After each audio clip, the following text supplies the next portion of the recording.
Hind kinosi yulduzlari orasida Mohnish Behel o'ziga xos o'rin egallaydi. U aktyorlik mahorati, sadoqati va turli rollardagi muvaffaqiyatli ijrolari bilan tomoshabinlar qalbidan joy olgan aktyor hisoblanadi. Mohnish Behel 1961-yil 14-avgustda Mumbay shahrida tug'ildi. U mashhur aktrisa Nutan va dengiz zobiti Rajnish Behelning o'g'li bo'lib, san'atkorlar oilasida voyaga yetdi. Uning buvisi Shobhana Samart, xolasi Tanuja, xolavachchalari Kajol va Tanisha Mukherjee ham Hind kinosining taniqli vakillaridir. Mohnish Behel aktyorlik faoliyatini 1983-yilda Beqaror filmi bilan boshladi. Ammo dastlabki filmlari, jumladan Teri Bahome va Meri Adalat kutilgan muvaffaqiyatni olib kelmadi. Bu muvaffaqiyatsizliklar uni aktyorlikdan voz kechish va uchuvchi bo'lish haqida o'ylashga majbur qildi. U hatto tijorat uchuvchisi litsenziyasini olish uchun tayyorgarlik ko'ra boshlagan edi. Biroq Salmon Xonning tavsiyasi bilan Mohnish Behel Maine Pyar Kiya, ya'ni Seni sevdim filmida salbiy qahramon rolini ijro etdi. Bu film uning faoliyatida burilish nuqtasi bo'lib, uni keng ommaga tanitdi.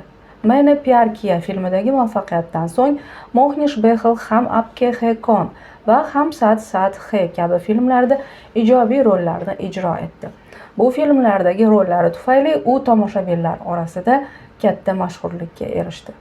Mohnish Behel Divana, Ek Rishta, Koyla, Astitva, Vivah va Panipat kabi filmlarda ham turli-tuman rollarni o'ynadi.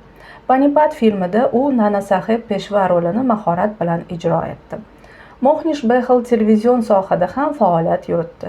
U Sanjivani, A Medicine Boon serialida Dr. Shashank Gupta rolini ijro etib, tomoshabinlar e'tiborini qozondi.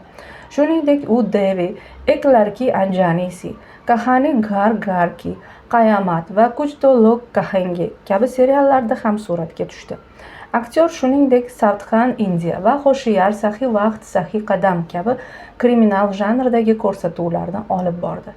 Mohnish Behel o'zining aktyorlik mahorati uchun bir nechta mukofotlarga sazovor bo'lgan.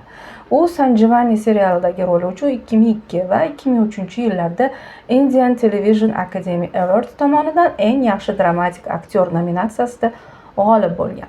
Shuningdek, u ham Apke Hai Kaun va ham Sat Sat Hai filmlari uchun Filmfare mukofotiga nomzod qilib ko'rsatilgan. Mohnish Behel aktrisa Ekta Sahini bilan turmush qurgan. Ularning Pranutan va Krisha ismli 2 farzandi bor. Pranutan ham aktrisa bo'lib, 2019-yilda Notebook filmi bilan kino olamiga qadam qo'ydi. Mohnish Behel mehnatsevarligi va aktyorlik mahorati bilan Hind kinosida o'ziga xos o'rin egallagan aktyorlardan biri.